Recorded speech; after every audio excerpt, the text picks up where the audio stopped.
توكلت على الله توكلت على الله توكلت على الله توكلت على الله توكلت على الله جنين جيجي سمع دلي ما صلى توكلت على الله وينبوني بدي فما أعلم توكلت على الله جونجي جيجي سمع دلي ما صلى توكلت على الله وكم جيجي ديك فما الله.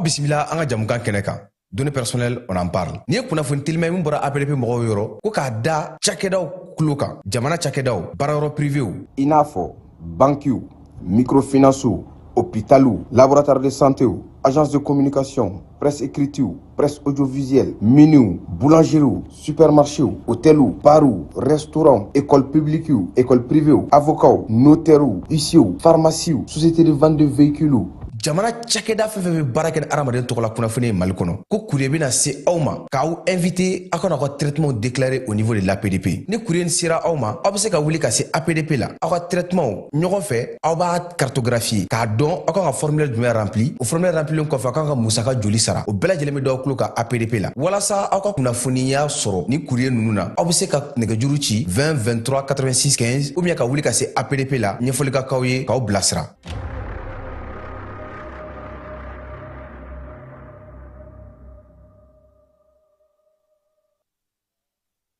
Yirimajo Atetebugu 759 logements olu mabe se ka foko tare sabula minye école franco-arabe Khalifa alebna na daele yengwani miye demsenye alebe se ka kalange arabukana ka ke tuabukana togo sebe sara ote olu fe kalo mamunu medu ka jardin d'enfants na sa olu be wakelen sara kalo école fana no oye franco-arabe kalanye ka damine première année la sa fo 7e olu fana be kalange ye o sara oye wakelen ye kalo demsenu no ye jardin d'enfants ye san kɔnɔna olu ye 9 ye wa min ye maakɔrɔ nu fana ye no oye mamunu be premier sigili kɔnɔna olu fana ye 9 ye école franco-arabe Khalifa ale dayɛlɛlen do dongo do tɔgɔsɛbɛnu be kɛ min ye denmisɛnninw ka kalan kɛ ko ɲuman arabukan ale ni tubabukan na o école karamɔgɔ jolo b'u bolo baara taabolo ɲuman kama sa u kɛlen no ka panneau solaire belebelew sigi u ka yɔrɔ la min ye jibo n'o ye chateau ye o fana be yaasa denmisɛnninw ka kalan bɛ se ka nɔgɔya cogo min k'a daminɛ nin waati in na sa maa minnu kɔni be yen n'olu be Yirimajɔ Atetebugu sugu kɛrɛfɛla la n'o ye 750 logement maaw ye a ye boli joona a ka taa o denw tɔgɔ sɛbɛ sabula tɔgɔ sɛbɛ sara o ye fu ye olu fe kalo sa 1000 kɔni i b'o sara i den a ka kalan na n'a ka di ye kalo saba fana i b'a sara walima i bɛ se k'a bɛɛ lajɛlen sara siɲɛ kelen min ye école franco-arabe Khalifa ye ale dayɛlɛ kun ye yaasa u ka denmisɛnw u ka siniɲɛsigi u ka diinɛ ko u ka diɲɛ faamuko ɲuman u bɛ se ka kɛ cogo min ni maa min b'a fɛ k'i den tɔgɔ sɛbɛ walima ka ɲininkali kɛ ka faamuyali k'a ko la i bɛ se ka nɛgɛjuru sira ale lajɛ 91 23 73 50 walima 89 44 38 88 école Khalifa franco-arabe ale nakun ye aw ka denmisɛnw ka siniɲɛsigi o banbali ye diinɛ faamuyako ɲuman min ye ka diɲɛ dayɛlɛ u ye sabula olu fe kalan ani denmisɛnw o de be fɛn bɛɛ lajɛlen ɲɛ. Va, oui, j'ai mon bac. Félicitations mon garçon, je suis fier de toi. Ici. Bon, maintenant que tu es bachelier, en bas que tu connais. Bon, pour voir on est au Canada, on est aux États-Unis, on est trop. Et Mouna. Eh ben, où est-ce qu'on est au Canada? Ah oui, tel père, tel fils. N'est-ce pas Kalanki? Mais on a beaucoup de ça. Ah, il y a EduX là. EduX? Oui, EduX, il y a quelques années, c'est eux qui ont fait les démarches pour ton grand frère. Ah bon? Et il a son master, il a commencé à travailler. Oui, allô?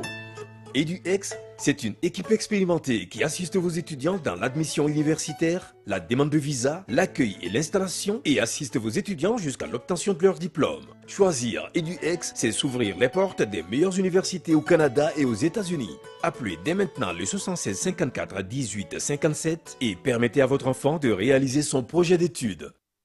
Centre de formation professionnelle Kaja Sanogo CFPKSI Seukaw fei demseni ka dege bolla bara la kabina fitini fo ka taa kɔrɔbaya maakɔrɔw k'olu fana dege bolla bara la fo ni waati jan o bɛɛ lajɛlen bɛ se ka kɛ CFPKSI ale kɔnɔna na Segu Dar Salam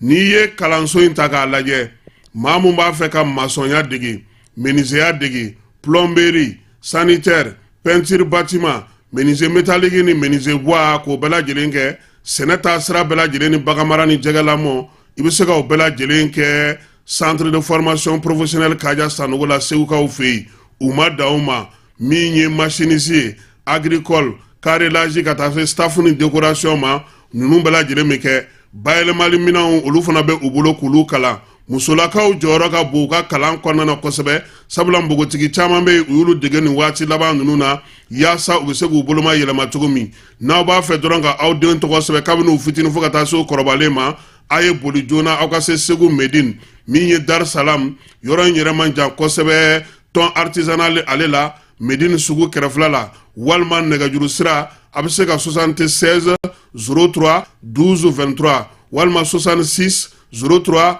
12 23 21 73 67 96 Segu Dar Salam min ye centre de formation professionnelle Kaja Sanogo ye CFPKSI ale bɛ maa taa yɔrɔ bɔ siniɲɛsigi o labɛnko ɲuman kama. ESKJ, École de santé Kalajata, Ana Bolofara Chama, Institut de sciences médicales Gore, ISM Go. Limano, doctorate Jamonyese, bien turco la demande la koi, fieu, fois qu'à sort, il est banal ni cardon, cardonakari, mais Megasobe Gasagat Bengarika, Adamadeka Yenamayala, ou quelque fois mon faricolola, ou Eratin, fieu, fois qu'à sort, il est la collection du Master. Affaire au coro, École de santé Kalajata, Na Bolofara Chama, Institut de sciences médicales Gore, on veut pas m'avoir Kalabankura. Famille santé bara Mayesa, Nimbela de Beke, École de santé Na Bolofara Chamala, École de santé Kalajata, on a flecké en bolo jigier. Formation de qualité, doctorat Siraka, Mimi Tegalo Kafo, Oka Dimson Gafutna Yelenye, au plat de Lebekala, ni Lagolso Dagabana Nuna, Ugo Polofaro de Flani, Sigle niveau de technicien de santé publique, infirmière obstétricienne, technicien de laboratoire, deuxième cycle, noyé niveau baguier, infirmier d'état, sage-femme, biologie médicale. Formation wara au coffre, aide-soignant, Katapara Matronica, Nimpela de l'Edesledo, École de santé Kalatana, Bolofara Chama, Institut de sciences médicales Gorela, Aywa, la collection, Annie la collection, Aya Sefa Jona, Aka la collection Inzagere, Yoni Jamaka Chaya, Utogole de Fla, on va Kalabanguraya, Hôtel Wasulu Coffet de Joy, Waligele Negatiru Bamba, 76 45 85 40, non média 20 80 22 20. Kalan kalan, kalan ye siniya siniye. Tawakalitu Allah Dalife undava fama Allah do tawakalitu. An filɛbaaw ani an lamɛnbaa cɛ ani muso an b'aw bɛɛ lajɛlen fo k'a bɛɛ lajɛlen waleɲuman dɔn juma timɛ ko ɲuman ala k'a di an bɛɛ lajɛlen ma bato minnu kɛra ala k'u bɛɛ lajɛlen minɛ bi ye novembre kalo ale tile fɔlɔ ye san 2024 tubabu kalo ale san kalo 11 na o de ye nin ye fala ye ni nin de bɔra ye san kalo laban min na tubabu olu ka jate la an bɛ bɛɛ fo ka bɛɛ lajɛlen waleɲuman dɔn wulada in na an bɛ taa wɔlɔfɔw fɛ yen min ye sɔnko ye ko yɛrɛ kofɔ bɛ sen na ale ka mɔbili ko atakera an yɛrɛ fɛ yan fana min ye Mamani Mariko ye an bɛna ale sɔrɔ wulada in na an ka kuma fanba bɛna tali kɛ ale ka minɛliko in na a ka ɲɛfɔ an ɲɛna min ye Dawuda ye commandant Dawuda kibaruya labanw y'a yira sa k'a fɔ ko ale kɔni bi u y'ale bila ka taa kaso la a bɛ fɔ min ma ko mandat de dépôt fanga daraki ladege ani ka fanga se fanga yɛrɛ ka masiriw ma k'a nɔ minɛlen don o ko kan min ye premier ministre kɔrɔ Musa Mara ale ni Sogɛli ka maaw olu karilen don ɲɔgɔn na mɔbili ko y'a sababu ye fala ye sabali ka ɲi muɲu ka ɲi n bɛ se k'a to o ka ɲi maa ti kɛlɛ bɛɛ kɛ nka an na dɔ fɔ Musa Mara ɲɛna bi tuguni a ka se k'a faamuya parce que ko dɔw bɛ yen n'i y'olu yuguyugu a bɛ wuli ni ko caman de ye an ka bɛnɛ sɛnɛnaw ale ni an ka dumuni minnu bɛ kɛ sɛnɛ an yɛrɛ fɛ yan ko ka se k'olu bayɛlɛma yan fana o baara fana bɛna sigi sen kan ale ni farikolo ɲɛnajɛ la sa an ka denmisɛnnin minnu bɛ n'olu si ma san 17 sɔrɔ wulada in na hakili la olu ni Gambie bɛ ɲɔgɔn na n'u sera ka se sɔrɔ fala ye u bɛ taa finale la o ye kelen Coupe d'Afrique nata ye u na ye o fana kɛnɛ kan nka n'u binna u tɛna na taa Coupe d'Afrique la wa min ye jɔyɔrɔ sabanan ye u bɛn'o de ɲini sabula jamana 2 de bɛ taa mun bɛ taa anw fanfɛ bolo jamanaw olu jɔyɔrɔ fa denmisɛnnin minnu ma san 17 sɔrɔ farafinna kɔnɔna na an bɛ taa fan fɛ ka sɔrɔ ka na nin bɛɛ lajɛlen walawala mɔgɔw bɛ se k'a faamu cogo min.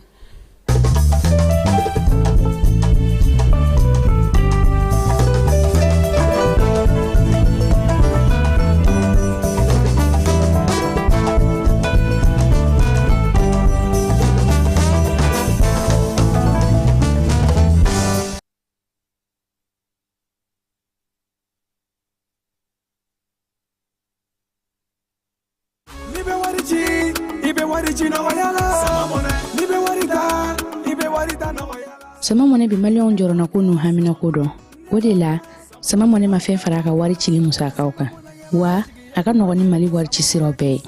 a ma da aw ma dɛ sama mɔnɛ bi dɔ fara aw de kunna wari kan ni wari bonisi ye awɔ ni wari bonisi ye kɔni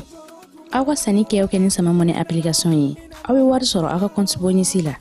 ka daminɛ crédit la abonnement télé fo ka taa se courant ni ji sarali ma aw bɛ bonisi sɔrɔ nin bɛɛ la n'a ka bonisi buguna dɔrɔn aw bɛ se k'a yɛlɛma aw ka sama mɔnɛ compte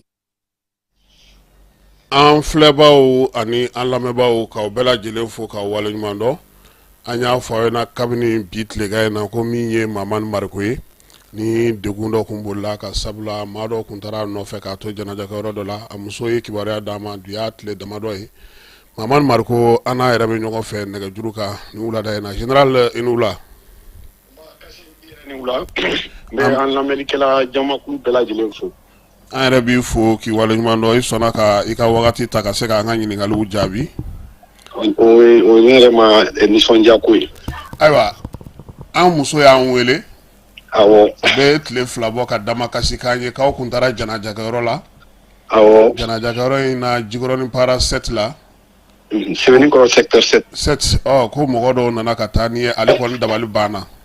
Effectivement. K'a ta o wagati la fo sisan ne yɛrɛ ne ma ɲɔgɔn sɔrɔ téléphone na ni dɔgɔkun tɛmɛnen in tɛ. Awɔ. Ayiwa a ko bɛ cogo di Général?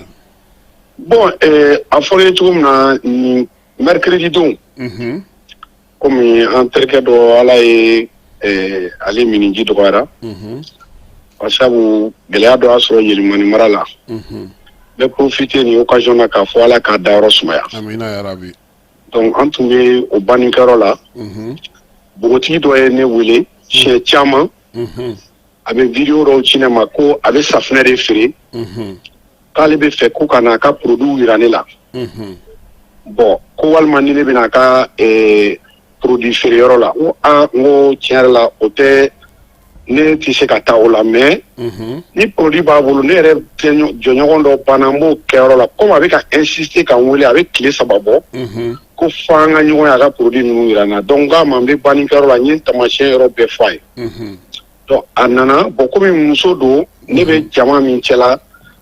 n teri fɛ a ka don jama la donc n ko n'a nana n bɛ n jɔ kɛrɛfɛ a bɛ produit ninnu fɛ ni n bɛ min san n b'o san n b'a fɔ a ka taga quoi ni n bɛ se k'a dɛmɛ cogo min na n b'a dɛmɛ ten donc ne bɔra jama la ka taa kɛrɛfɛ ani jama dɔ wɛrɛw bɛ ɲɔgɔn fɛ minnu bɛ taxi ani moto kan olu sera k'u jɛngɛ ten k'a fɔ bon ko karisa anw nana i nɔfɛ de pour que ka taa ni ne ko n ko aw ye jɔn ye ko olu ye polisiw de ye ko ka bɔ brigade de recherche la n'o ye commissariat min bɛ 4e arrondissement k'o brigade de recherche mɔgɔw y'o ye ba kɔfɛ voilà ba kɔfɛ an y'o kɛ dɔrɔn dɔ sina ka ne yalon ten ka ne bila mobili kɔnɔ n ko mais n ko nin ye mun comportement sugu ye mais comme n tɛ fɛ jamama yɔrɔ min don mangani fɛn ka k'a la n'o parce que ne bɛ n dɔn yɔrɔ milieu min na ni tun ye attitude dɔ ta o kɛra policier o kɛra gendarme o kɛra mɔgɔ sugu sugu n b'a dɔn a kasara tun bɛ bonya donc ne kɔni ye n ma da o cogo la an ka mabɔ nin jama in na ni fɛn o fɛn bɛ kɛ kɔfɛ an bɛ to k'o kɛ kɔfɛ parce que n'i nana waleya o waleya kɛ n terikɛ ka saya kɛnɛ tiɲɛ quoi donc an taara depuis an donna a ye mobili dɔ ye ne ka téléphone minɛna kelen ko k'a ye minɔti k'a la dɔ ko non k'an ka minɔti ko in to yen fɔlɔ ne ko i bɛ minɔti kɛ ne la mun na n ko d'ailleurs aw nana ne nɔfɛ n ko mun de bɛ yen ko non ko ni min bɛ yen ko n'an sera k'o bɛ fɔ ne ye. safunɛ feere muso dun. muso o n'o taara sira wɛrɛ fɛ i y'a faamuya. ale fana tun b'u nɔfɛ wa. ale tugur'u nɔfɛ donc ale ni dɔ yɛlɛnna moto la olu taara bɔn mɔgɔ 4 o ni ne bɛ mobili la donc olu ye ne bila o cɛmancɛ la ka ne ka téléphone minɛ u ma foyi yira ne la min b'a yira ne la k'a fɔ u ye policier min b'a yira ne la k'a fɔ convocation dɔ de b'u bolo min delila ka di ne ma ni ne ma deli ka n'a lamɛn ne ko n ko mais n ko nin fana tɛ jamana tagabolo cogo ye dɛ n ko min bɛ yen a b'a fɔ ko non ko ne fana bɛ pressé olu ma mun na u bɛ ka manamanakanw ni fɛnw fɔ mais tiɲɛ yɛrɛ la n y'a essayé ka se n dusu la n bɛ sigida min na mɔgɔw ka bonya bɛ n kan ko dɔ bɛ yen olu kana na kɛ donc an sera polisiso la dɔrɔn u taara n présenter u ka commissaire la commissaire ko bon min don dɔrɔn a y'a kari a kɔnɔ n ko ka kari a kɔnɔ n ko mun don ko non non k'a y'a kari a kɔnɔ ka ne minɛ kasi o cogo la ka taa n bila violon kɔnɔ violon nɔgɔlen ji tɛ n bolo dumuni tɛ n bolo fura tɛ n bolo n ma se ka n ka denbaya wele k'a fɔ mɔgɔ ye min bɛ sen na bɛɛ de tora o hami na ten tɔ donc dugu jɛra sisan u nana ne labɔ ko bon ko burukinabe dɔ ko ale ka sanu k'ale nana sanu di ne ma ko an y'a ka sanu ɲagami n ko depuis ala ye ne dan ne Mamani n ko depuis ala ye ne dan ne ma deli ka sanu san ne ma deli ka sanu feere mais ni mɔgɔ ko k'a ye sanu di ne ma o kuma kɛcogo est ce que o ye nin ye ko non k'o kɛcogo ye nin ye ko non an ye mɔgɔw ka sanu minɛ f'an k'o wari sara ne ko bon il faut k'a lajɛ hali mɔgɔ minnu bɛ ka kuma walima n'a ye bɛ mɔgɔw minɛ sariya kɔnɔ a k'a lajɛ sariya y'aw bila baara la cogoya min na i kɛra burkinabé o i kɛra centrafricain o i kɛra ivoirien o ni ko o ko kɛr'u la ni sariya tɛ a man kan ka kɛ maliyɛn mana kɛ k'a fɔ i nana mali la a ni kɛli man kan mais o t'a yira fana k'a fɔ ko o nana o fɔ aw ye k'aw bɛ ne ta k'a bɛ ne lagosi ni o ko ye tan Kasim o bɔnnen o de kɔnɔla la dɛ commissaire Kunturu a commissaire tɔgɔ ye ko commissaire Sissogo n b'a jamu de dɔn commissaire Sissogo cɛ belebeleba don o de filɛ ka téléphone bɔ a kun Kasim ka ne filmer ka ne to violon kɔnɔ kuma tɛ kuma ye a ma min fɔ ne ma lagosili tɛ lagosili a ma kuma minnu fɔ ne ma donc o vidéo de bɛ ka circuler i b'a ye k'a fɔ donc u y'o ta fana k'o yari donc an bɔra sanuko kuma la sisan vidéo taara ko n ye mɔgɔw nɛni wala ko n ye nin ko masina kɛ ne kɔni bɛ min fɔ parce que ko laban na u taara ni procureur fɛ yen u tun ko burkinabé ko ne ni min ye sanu ta o nana o y'i sigi procureur ɲɛna ko Mamani Mariko da ma deli ka don sanuko la n'a ma deli ka sanuko kɛ ma deli k'a ci k'a bila sanuko la burkinabé mɔgɔ filanan min kun fɔra k'o bɛ ko la o y'o fɔ o de ye Lamine Traoré o Lamine Traoré nin ye commerçant de ye cabinet d'assistance juridique de bɛ ne bolo ne y'a ka conseiller juridique de ye bon cɛ yɛrɛ olu ye min fɔ ko sanuko kɛra 2023 o y'a sɔrɔ ne ni Lamine ma don ɲɔgɔn na Lamine kana ne ka cabinet la ka a tɔgɔ de procuration spéciale di ne ma k'a yira ne la ne bɛ se k'a ka ci minnu kɛ k'olu don o papier kɔnɔ o bɛ ne bolo o kɛra février 2024 sanuko jumɛn bɛ se ka kɛ 2023 ne ni Lamine ye baara fɛn da an ni ɲɔgɔn cɛ n ka k'a ka conseiller o kɛra février n y'a o papier bɛɛ bɔ k'o yira procureur n'a ka mɔgɔw la donc a seginna kan procureur y'a ɲininka siɲɛ 3 ko karisa e ko Mamani ma deli ka a ko Mamani Mariko min filɛ nin ye a ma deli ka don sanuko la ne fɛ bi a ma deli ka don sanuko la ne fɛ sini sanuko tɛmɛna ne ni minnu cɛ Mamani Mariko u ye o sɔrɔla sira wɛrɛw fɛ mais k'a fɔ ko Mamani Mariko ye sanu minɛ walima Mamani Mariko de delila ka ci ne fɛ sanuko la a ma deli ka kɛ a y'a fɔ procureur nin ma procureur ko n'o de don Mamani n y'a faamuya incident min tɛmɛna i ni a tɔgɔ ye polisiw ni ɲɔgɔn cɛ c'est regrettable n b'i dɔn nin ko ninnu balila n ko procureur nin kɛra sababuya min na a kɛra contexte min na ni mɔgɔninfin n'i ka dignité atteint n'i ka honneur atteint fɛn o fɛn bɛ to i ye o kɔfɛ o ye saya de ye wa n'i bɛ se ka ko o ko kɛ k'i défend i b'o kɛ an mago bɛ jamana min na ka jamana min construit o ye état de droit de ye état de droit ye min ye ni bin kɛra mɔgɔ kan o ka se ka lakana mais bin ka kɛ mɔgɔ kan ko parce que fɛn dɔ dira dɔ ma walima fɛn dɔ promesse tara dɔ ye walima dɔ tɛ dɔ fɛ ko dɔ la walima dɔ ni dɔ tɛ hakilina ko dɔ la kasi ne bolo nin ko tun ma se nin convocation kun kɛcogoya ma se nin na mais n b'a dɔn min don fɛɛrɛw de tigɛlen don k'a fɔ ko ka lagosi ta k'a ɲɛsin ne ma mais ala ni kira ni aw yɛrɛ ni jɔɲɔgɔnw ni diɲɛmɔgɔ yɛrɛ ka wuli ka jɔ kɔnɔla la bɛɛ wulila ka welewelema min kɛ o ye dɔ bɔ ko fiɲɛ la mais n b'a dɔn ko in laɲini kun ye min ye o tɛ nin ye n ma deli ka don sanuko la bi n ma deli ka don sanuko la kunun wa n bɛ défier n b'o f'i ka plateau kan je mets défi lancé k'a ta Mali kɔnɔ ka taa Burkina ka taa Côte d'Ivoire ka taa Afrique jamana bɛɛ lajɛlen na ka taa Faransi ka taa Amérique cɛ o cɛ ni n bɛ n tɛgɛ kɔrɔta n'i sera ka na ne tɛgɛ jigin ko don kelen da kelen i ni ne delila ka sigi sanuko kuma la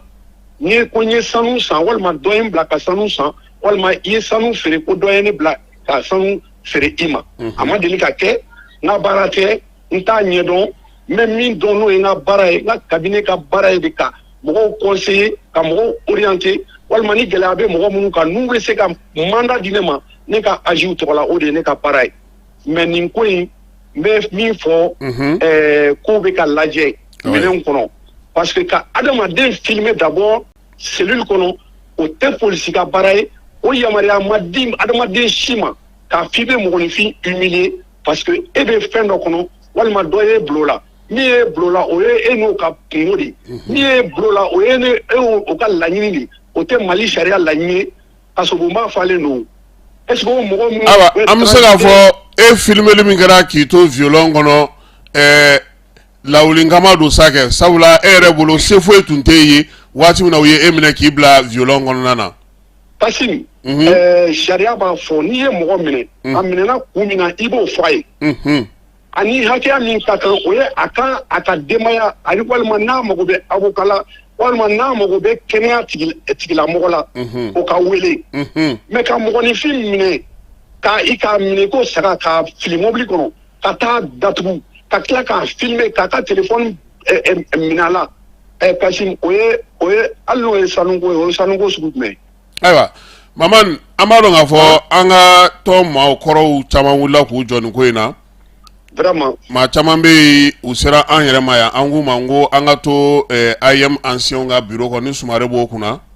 awɔ effectivement bi bi in na an bɛ se ka caman fɔ u ye wulikajɔ kɛ e yɛrɛ bolo i bɛ mun sɔrɔ ka fɔ olu ye u ka nin wulikajɔ in na ka ɲɛsin e yɛrɛ ma e min yɛrɛ IM secrétaire général vraiment u y'a yira n na k'a fɔ an ye kelen ye wa article caman bɛ yen u y'olu sɛbɛn u bɛ référence ta ne kan k'an kɛ ancien bon o ɲugun tɛ n na donc ancien y'o min fana kɛ o ma bali n na o de la sini wulada fɛ hôtel Colonne na vraiment n bɛna u remercier ka tila n ye min fɔ i ka plateau kan tan ka o kumakan kelen ninnu k'o fɔ diɲɛmɔgɔ ye pour que mɔgɔw ka bɔ kunpan na minnu y'a dabɔ ka lagosi ta ka ne sɛgɛrɛ u y'u yɛrɛ de lagosi minnu y'a dabɔ k'u bɛ ne lebu u y'u yɛrɛ de lebu Kassim lebu tɛ n na i y'a faamuya an bɛ se ka kɛ politiki kɛlɛ la an tɛ hakilina kelen na an bɛ se ka kɛ ko wɛrɛw la an tɛ hakilina kelen na mais k'i dogo ko dɔ kɔfɛ k'i bɛ ko dɔ ta ka se mɔgɔ ma Kassim anw tɛ se ka bagabaga bilen sa an tɛ se ka bagabaga wa an tɛ se ka menacer ni fɛn min bɛ yen o ka fɔ ni fɛn min bɛ yen o ka fɔ clairement o ka fɔ jɛlenya la an bɛ se k'o ko dilan cogo min na an b'o fɔ ten mais ka nin est ce que e bɛna laɲini kɛ sariya tigilamɔgɔw fɛ ka kɛ ni i filmeli min kɛra i ka bila i ka hakɛw kɔnɔ wa bɛɛ ni ala sɔnna a ma n bɛna o wulikajɔ kɛ parce que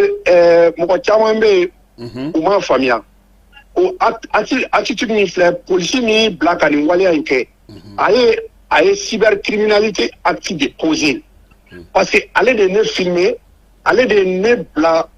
position dɔ la a ye ne laɲini ka n bila ko dɔ la ka tila k'o filmer a man kan ka fɛn min kɛ ni mɔgɔ kan ka nɔ minɛ ka mɔgɔ ɲangi ale de don parce que i ka baara ye de ka polisiya baara kɛ a minɛn kɔnɔ mais i ka baara tɛ ka taa mɔgɔ de filmer ka tila k'o filmeli ta k'o ci diɲɛmɔgɔ ma ni réseau fɛn fɛn y'o kɛ o y'i n'olu kungo ye mais ne fana bɛ wuli ka jɔ kɛ pour que a ko a ka jɛya parce que an bɔra sanuko kuma la an nana nɛniniko kuma la donc ne bolo ni ko tun kan ka kɛ walima ni ko tun kan ka insister ne welela kun min na n'u yɛrɛ ko o de tun ye ne wele kun ye o de tun kan ka jɔ ne la k'a yira ne la k'a fɔ k'a yira diɲɛmɔgɔ la a ma minɛ politiki sira fɛ a ma minɛ hakilinako la a minɛna nin ko in de fɛ o de la n b'a fɔ n da t'a la a ma kɛ n na n ma deli k'a sanuko kɛ donc n b'o yira mɔgɔ minnu ye articles sɛbɛn o la dɔrɔn i b'a dɔn k'a fɔ Kasim juguya bɛ nin ko kɔfɛ quoi mais ni juguya tɛ ni mɔgɔ welela a wele kun bɛ fɔ a ye ni mɔgɔ welela a wele kun n'o fɔra a ye n'a jɔra la walima n'a ma jɔ a la min ye plainte kɛ k'o bɛ Burkina ko o y'a fɔ ne ye polisiso la n bɛ segin a kan aw ka antenne kan ko min ye plainte kɛ ko o ka kan ka na sɔɔni dɔrɔn k'a bɛ Bamako wa Kasim hali an filɛ yɔrɔ min na o tigi ma na bon ko ne ni hali an filɛ yɔrɔ min na a tigi ma na a ma taa polisiso la wa u ko min fana ko ne ni min y'a kɛ ko ni ne o de ye téléphone minɛ ko parce que ni ne b'o wele o ka boli bon Kasim o de taara ne sɔrɔ polisiso la ka tila k'i sigi procureur ɲɛna k'a fɔ a ye maa nin da tɛ nin ko la n'a ma deli ka sanuko kuma kɛ bon ne wasara o yɔrɔ la mais lagosi min taara ka ɲɛsin ma n b'o ko ka bɔ n na min y'a kɛ n b'a ɲini sariya fɛ sariya tigilamɔgɔw ka an fara ka bɔ ɲɔgɔn na parce que n'i bilara polisiya la i kan k'i ka polisiya k'a minɛ de kɔnɔ mais i man kan ka waleyaw kɛ min bɔra polisiya minɛn kɔnɔ wa min kɛra a bɔra polisiya minɛn kɔnɔ parce que ka mɔgɔ lagosi hali n'a ye mɔgɔ fagako de kɛ Kasim hali ni mɔgɔ ye mɔgɔ fagako kɛ min kɛra ne la o man kan ka kɛ kuma tɛ maa min da tɛ ko la aw ma ne ɲininka min kumana n'o ye fɛn fɔ aw ye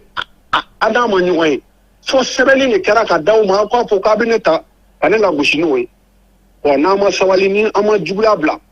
a man ɲi wa jamana in fana kɔnɔ n'an ma bɔ injustice kɔnɔ ka bɔ binkani kɔnɔ Kasim bɛ min fɛ an ka jamana tɛ suma dɛ n'an ma bɔ injustice kɔnɔ parce que jamana o jamana ni injustice fanga ka bon violence de bɛ kɛ o jamana kɔnɔ wa jamana si tɛ kɛ injustice ka kɛ violence base ye k'o jamana ka basigi donc n'an bɛ fɛ k'an ka jamana basigi an bɛ injustice kɛlɛ n'an ye injustice kɛlɛ jamana bɛ basigi mɔgɔw bɛ da ɲɔgɔn na surtout mɔgɔw bɛ da institution na ni mɔgɔw dara institution na institution bɛ laɲini min kɔ ani mɔgɔw kan k'u majigin laɲini minnu kan ka kɛ o bɛ kɛ donc ni bɛ fɛ ka min fɔ o y'o yɔrɔ ye ni ɲininkali wɛrɛ b'i fɛ mama n'an b'i fo ne de b'i fo Kasim i ka nin laseli ninnu na ni kuncɛ kuma min b'i fɛ kuncɛ kuma min bɛ ne yɛrɛ fɛ dɔrɔn o ye ka e yɛrɛ fo ka dugawu k'i ye an bɛ dugawu kɛ halisa Ala ka barika don diyanni na halisa Ala ka i ka laseliw Ala ka fanga don a la i ka hɔrɔnya ani jɛ min b'an ni ɲɔgɔn cɛ tilennenya ni ladiriya kɔnɔ halisa Ala ka barika don a la i jɛɲɔgɔn minnu ye ancien layɛnw ye min ye politiki jɛkulu ye o min ye hali anonyme ye minnu ye wulikajɔw kɛ k'an ka famille dɛmɛ k'a yira diɲɛmɔgɔ la ko dɔ bɛ sen na n bɛ bɛɛ lajɛlen fo n b'a f'u ye mɔgɔ o mɔgɔ ni jugu t'i la a tun na kun tɛ diɲɛ kɔnɔ adamaden ni jugu t'a la na kun t'a la diɲɛ kɔnɔ mais ni jugu ser'i la u jo kan o de ye lagosi ye u ye lagosi min ta k'a ɲɛsin ma je pense que Ala ye n kunnawolo ka n bɔ a kɔnɔ donc n b'o Ala fana fo k'i fo ka dugawu kɛ bɛɛ lajɛlen ye an k'a dɔn k'a fɔ n'an bɛ fɛ an ka jamana basigi an ka baara kɛ injustice kɛlɛli kan n'an y'o kɛ don o don n'an k'an ka para ɲɛ 10 kɛ o y'an kelen ka para ɲɛ 5 kɛ ayiwa Mamadu Mariko an b'i fo ne de b'i fo vraiment Ala k'an to ɲɔgɔn ye merci beaucoup i Mariko Ala k'i mɛn i ka baara la merci Traoré merci beaucoup merci fala ye nin tun ye Mamadu Mariko mankan ye ale kɛra AIM secrétaire général ye san 1999 ka na se san 2000 ma a tun bɛ ENA la min ye science juridique ye o kalankɛla don nin waati n'a ka cabinet d'assistance b'a bolo anw tɛ se k'a wele ko Mamadu an b'a fɔ ko secrétaire de anw ka secrétaire don an n'a ye baara caman kɛ ɲɔgɔn fɛ fala ye n'an bɔra ye an bɛ taa min ye Kiri Bangun ka hali bi commandant Dawuda Konate ni ale minɛna jumajan tɛmɛnen a dɔgɔkun kelen ye bi ye bi ko a ka lamɛnniw bɛɛ lajɛlen kɔfɛ sa kiiri tigilamaw y'a yira k'a fɔ ko a tun b'a fɛ ka wuli ka jɔ kɛ ka fangadaraki k'o boloda ani ka dan sigi jamana yɛrɛ ka jamanaya basigi la o kama sa k'u ye a kɔni bila mandat de dépôt la min mana bɔ o kɔnɔna na dɔgɔkun nataw la an na o ɲɛfɔ maaw bɛ se k'o faamuya cogo min premier ministre ka baarakɛyɔrɔ la sa a yira k'a fɔ ko Musa Mara ko ale taara mobili jɔ yen fala y'an ye kibaruya min sɔrɔ a yira k'a fɔ ko cabinet défense n'o ye premier ministre ka lakana ko bɛ jɛkulu minnu bolo olu de kɔni ye garde corps wele sabula jamana ka garde corps o bɛ tugu Musa Mara ko premier ministre kɔrɔw n'olu ka kan o b'u bolo o de y'o wele k'a fɔ ye k'o kana a kana ni mobili ye mobili a nana o nacogo de la kana jɔ nka an bɛ min hakilila jigi kɛ politiki ko kɛlɛ la ko caman de b'a kɔnɔ Ibrahim Boubacar Keita ka waati la Musa Mara ale de la k'a fɔ Modibo Sidibe k'o kana ni mobili ye ko sabula Modibo Sidibe k'o ye fanga ngwara daba ye fala ye n'i ye ko jateminɛ ni waati laban ninnu na premier ministre kɔrɔ caman degunnen no bi ka kɛ ni Musa Mara ka bɔli ye sabula olu ye premier ministre kɔrɔw ye hakɛ min bɛ yen n'o y'a ta ye jamana yɛrɛ minnu d'a ma n'a bɛ fɛ ka jɛ olu bɛɛ lajɛlen kɔ fala ye a b'a fɔ de ko ale kɔni jɛra a ka premier ministre ya yɛrɛ birifini kɔ premier ministre kɔrɔw fala ye hali ale Musa Mara yɛrɛ b'a la courant bɛ sara u ye ji bɛ sara u ye téléphone bɛ sara u ye garde corps b'u bolo tobilikɛlaw b'u bolo jamana de bɛ nin bɛɛ lajɛlen ta ka tila tuguni u ka premier ministre ya kɔfɛ musaka min bɛ yen n'o bɛ d'u ma kalo o kalo ale ko a jɛra o de kɔ nin waati in na a kan k'a dɔn k'a fɔ maakɔrɔ caman de bɛ yen mun ye premier ministre kɔrɔ ye n'i y'a ye olu kɛlen don k'u mankun k'u da de ko na a kɔrɔ don maa bɛ se ka ko kɛ nka n'i bɛ ko kɛ i k'a jateminɛ fana i yɛrɛ ma i k'a jateminɛ maa wɛrɛ ma fala ye maa bɛɛ maa wɛrɛ bɛɛ min ye Musa Mara ye kabini nin ko in daminɛna ani kunnafonidiw n'a ko minnu bɛ sen na fala ye nin tɛ an ka jamana ma kunnawolo ye kow bɛ se ka kɛ k'a sɔrɔ u ma se nin si ma n jɛra n ka wari kɔ n jɛra n jɛyɔrɔ kɔ n jɛra nin kɔ maa si tɛ jigin maa la o la nka fɛn o fɛn n'i b'a kɛ kana minɛ i kelen ma kow jateminɛ min bɔra sisan ka kuma n'o ye Mamadu Mariku ye jɔn tun bɛ se k'a dɔn k'a fɔ ko a bɛ minɛ nin ko n'a ɲɔgɔnna la maa lajɛya b'a t'i yɛrɛ ye koyi maa wɛrɛ de b'i ko k'i jɛ k'i pasi nin waati in na an b'a fɔ premier ministre Musa Mara ye a ka ji ni k'a koli ji la fanga ye Ala ta ye n'a y'a da mɔgɔ mɔgɔ bɔgɔ la i tɛ taa lahara k'a sɔrɔ i b'a fangatigiya kɛ min bɛ yen n'o o b'a ni politiki mɔgɔw ni fɛnw cɛ a ka miiri k'a dɔn ko jamana fana bɛ yen jamanadenw bɛɛ lajɛlen tulo bɛ an bɛɛ la u ɲɛ b'an bɛɛ la an ka kɛwalew n'an ka kɛtaw bɛɛ lajɛlen fɛ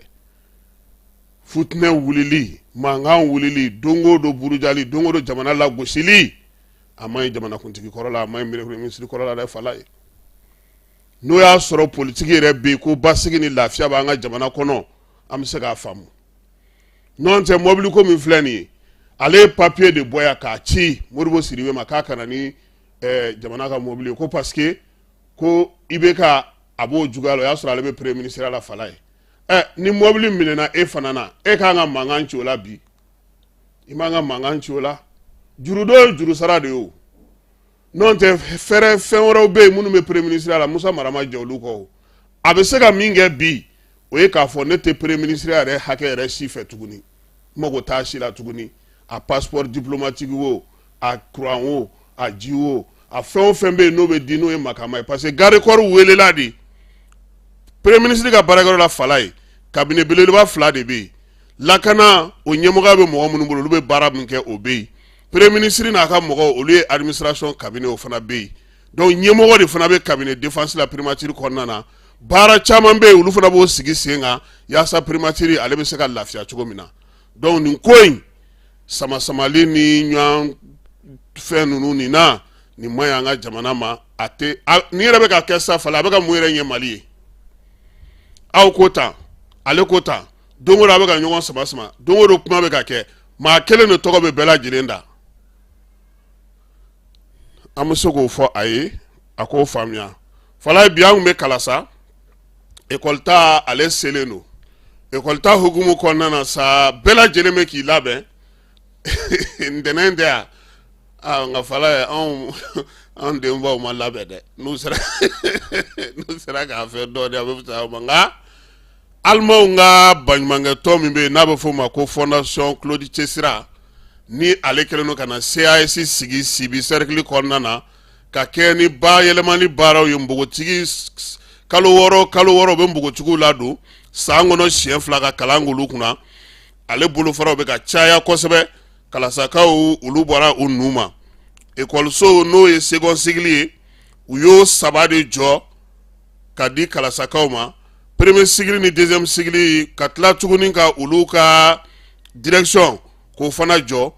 classe ninnu n'o ye second cycle k'a daminɛ 7e ka taa bila 9e na o classe 3 in o baara bɛɛ lajɛlen banna école directeur kura sɔrɔla ka bila o kunna baaraw kan ka daminɛ novembre kalo tile 4 nka yan'o cɛ sɔgɔmada in na an tun bɛ Sibi an ye min sɔrɔ Buguri Mamadu Jara ale ye ɲɛfɔli k'a ye ale ye centre directeur de programme ye an ka ale lamɛn.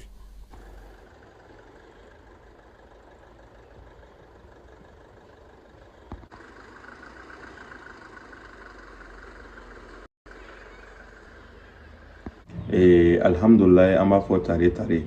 encore Sibi commune kɔnɔ ka se Kalasa dugu kɔnɔ ni ye encore kunna woloba ye kalasakaw bolo classe 3 jɔra second cycle classe nin jɔra de telle sorte que condition climatique mana kɛ cogo o cogo classe nin tɛ se ka bɔ a cogoya la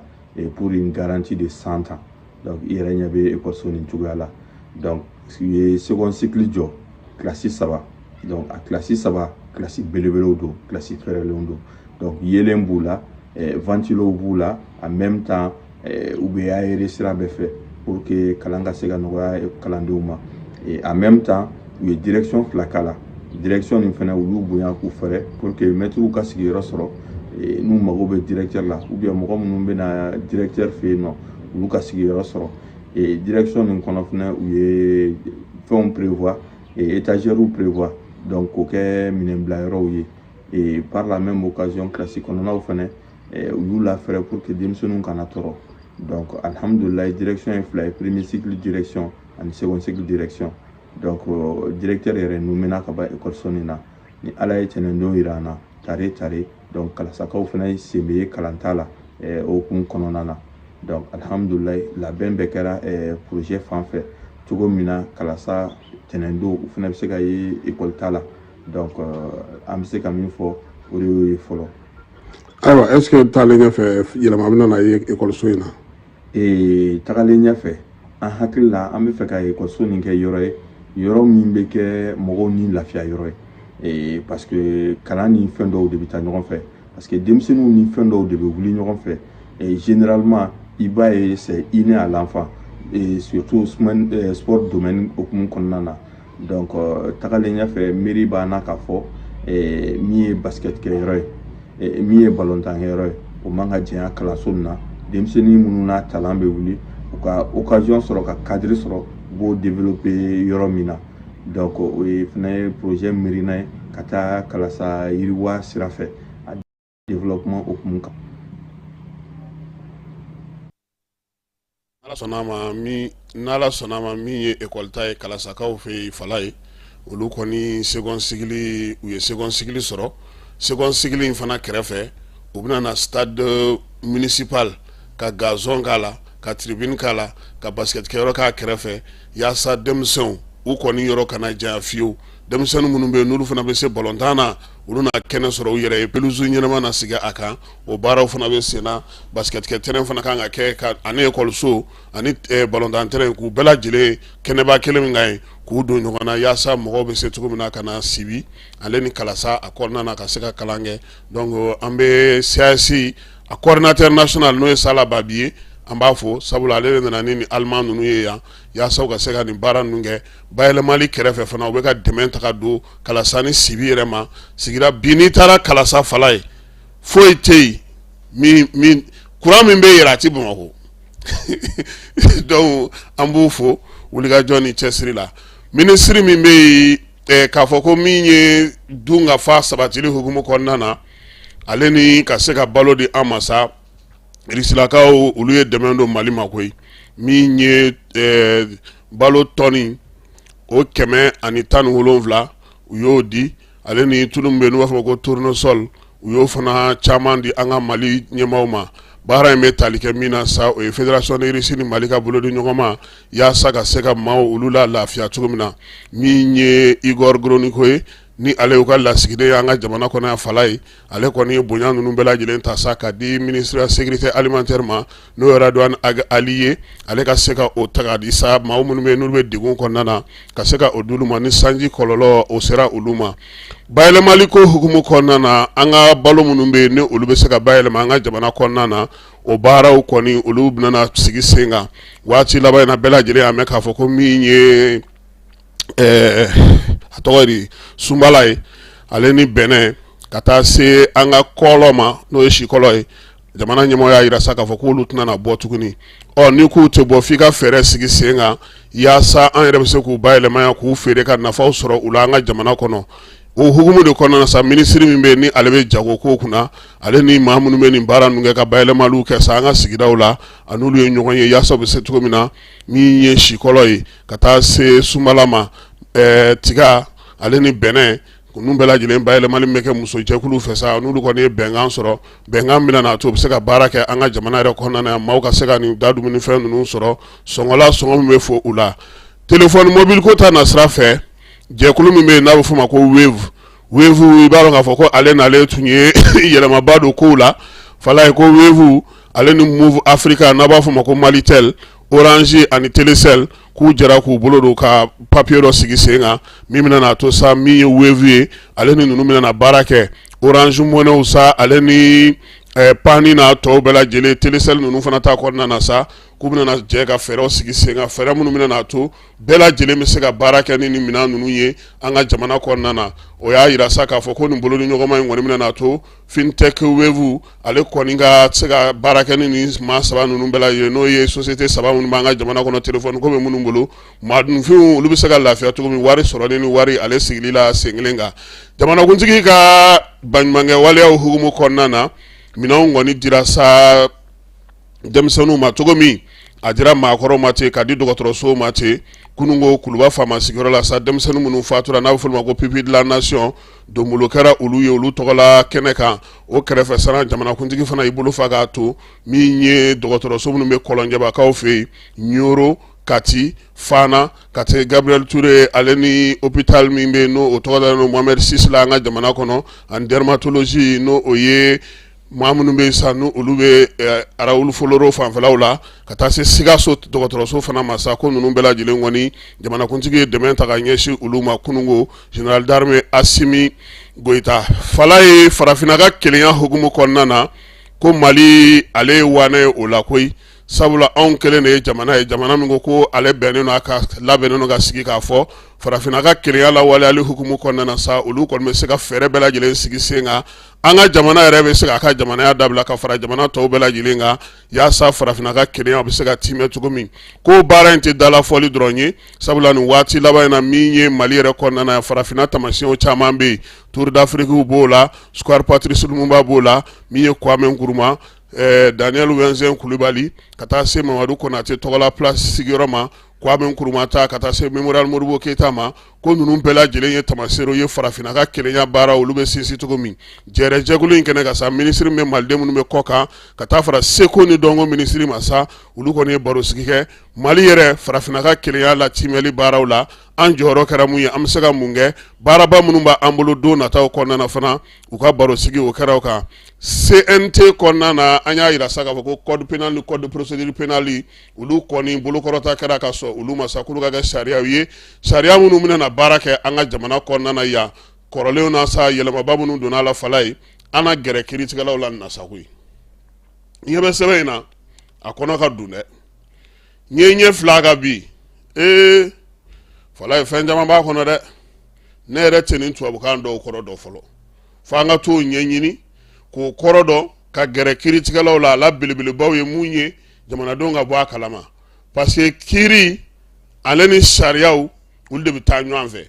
n'i minɛna walima n'i ye degun sɔrɔ n'i taara kiiri la u b'a f'i ɲɛna ko nin sariya in ko tan nin sariya in ko tan n'i tun ye nin dɔn e tun bɛ nin kɛ tan wa u bɛ k'o dɔn don ye e fɛ o don fala ye yaasa o ka bɔ a la an na fɛɛrɛ sigi sariya minnu b'an ka jamana kɔnɔ ka se ka to ka baw bayɛlɛma mɔgɔw ye u ka se ka faamuyali k'a ko la ni ala n'a kira o sɔnna ma an ka sifinw n'o ye denmisɛnnin dulatilaw ye olu kɔni bɛ nin waati na cɛsikaw fɛ yen demi-finale anw ni Gambie de bɛ jouer bi ni min ye se sɔrɔ ka taa finale la fala ye o bɛ taa farafinna wala kɛnɛ kan min ye Latijɔr tɔgɔla ndolati kelen bɛ cɛsi demi-finale fɔlɔ Mali ale ni Gambie jɔn de bɛna taa finale la sa yaasa ka se ka walanba in fana ta an fanfɛ jamanaw fɛ o baaraw olu bɛ senna wɔlɔfɔw fɛ yen kɔkan kibaruyaw la fala ye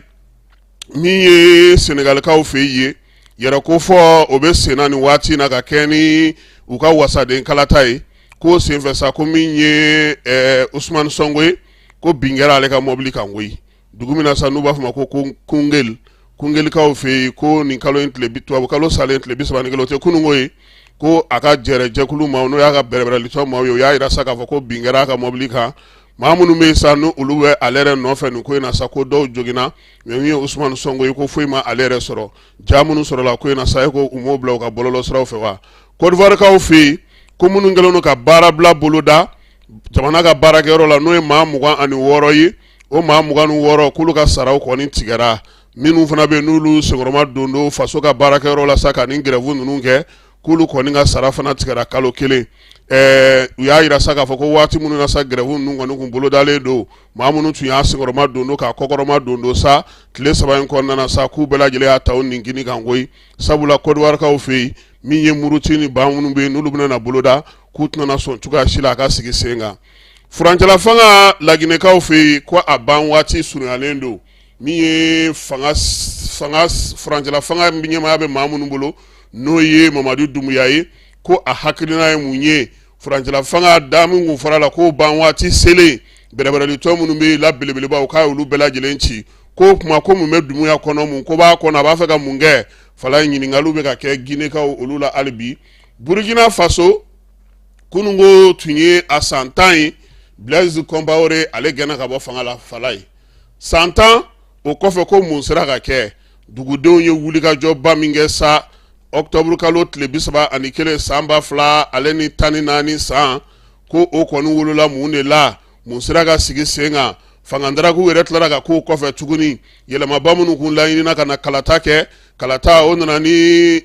Christian Marc Kabore ye fanga la ko fana ka fanga tilara ka fangandaraki kɛra o la tuguni min y'o kɛ k'i coko n'o ye Damiba ye o fana tilara ka na gɛ Ibrahim Traoré fɛ Burkinakaw ko olu yɛrɛ hakilina ye mun ye u ka fɛɛrɛw ye mun ye yɛlɛma ni baaraba minnu bɛ senna bi u ka jamana kɔnɔ ko jamanadenw hakilina don wa ko bɛ cogo di sɔrɔdasi fanga min bɛ senna u fɛ yen ko caman bɛ yen olu ko u ka nin fana filɛ yanni waati dɔ cɛ nka nin waati in na min ye Burkina kɔni kɔnɔna ye duguden fanba k'olu miirina ye min ye fanga in a ka to senna fɔlɔ hakili sigi ni basigiw mana kɛ tuma min kalata o na dɔgɔda ko kuma tɛ u donnen don AES min kɔnɔ u ta n'u bila u tɛna se ka dulon o la ten kosɛbɛ sabula u yɛrɛ b'a dɔn k'a fɔ ko AES o ye jamana 3 ninnu ka jɛn ka baaraw ye mun bɛ se ka to senna hali ni kalataw kɛra ka maa wɛrɛ sigi jamana ninnu kunna sabula jamanadenw ka laɲini don falayi Burkinakaw kɔni bɛ nin ɲininkali ninnu na ni ala sɔnna a ma su in na nɛgɛ kanɲɛ 21 e ni ne an na ɲɔgɔn sɔrɔ yan kibaruya wɛrɛw k'olu fara ɲɔgɔn kan k'o di an lamɛnbaaw ma u bɛ se ka faamuyali sɔrɔ o la cogo min na an sera ka min sɔrɔ ka kɛ ni nin waati in ye o ye nin ye a k'an bɛn nɛgɛ kanɲɛ 21 ni ala n'a kira sɔnna a ma. Yirimajɔ ATT-Bugu 759 logements olu maaw bɛ se k'a fɔ ko taare sabula min ye école franco arabu kalifa ale bɛna dayɛlɛ yen kɔni min ye denmisɛn ye ale bɛ se ka kalan kɛ arabukan na k'a kɛ tubabukan na tɔgɔsɛbɛ sara o tɛ olu fɛ yen kalo kalo maa minnu bɛ don u ka jardin d'enfant na sa olu bɛ 1000 sara kalo kalo école fana n'o o ye franco arabu kalan ye k'a daminɛ première année la sa fo 7e olu fana bɛ kalan kɛ ye o sara o ye 1000 ye kalo kalo denmisɛnninw n'o ye jardin d'enfant ye san kɔnɔna na olu ye 900 ye wa min ye maakɔrɔ ninnu fana ye n'o o ye maa minnu bɛ premier cycle kɔnɔna na olu fana ye 900 ye école franco arabu kalifa ale dayɛlɛlen don o don tɔgɔsɛbɛnninw bɛ kɛ yen min ye denmisɛnninw ka kalan kɛ ko ɲuman arabukan ale ni tubabukan na o école karamɔgɔ jolenw b'u bolo baara taabolo ɲuman kama sa u kɛlen don ka panneau solaire belebelew sigi u ka yɔrɔ la min ye jibo n'o ye sato ye o fana be yaasa denmisɛnninw ka kalan bɛ se ka nɔgɔya cogo min k'a daminɛ nin waati in na sa maa minnu kɔni be yen n'olu be yirimajɔ ATT-bugu sugu kɛrɛfɛla la n'o o ye 750 logement maaw ye a ye boli joona a ka taa denw tɔgɔ sɛbɛ sabula tɔgɔ sɛbɛ sara o ye fu ye olu fe kalo kalo sa 1000 kɔni i b'o sara i den a ka kalan na n'a ka di ye kalo saba fana i b'a sara walima i bɛ se k'a bɛɛ lajɛlen sara siɲɛ kelen min ye école franco arabu kalifa ye ale dayɛlɛ kun ye yaasa u ka denmisɛnw u ka siniɲɛsigi u ka diinɛ ko u ka diɲɛ faamuko ɲuman u bɛ se ka kɛ cogo min ni maa min b'a fɛ k'i den tɔgɔ sɛbɛn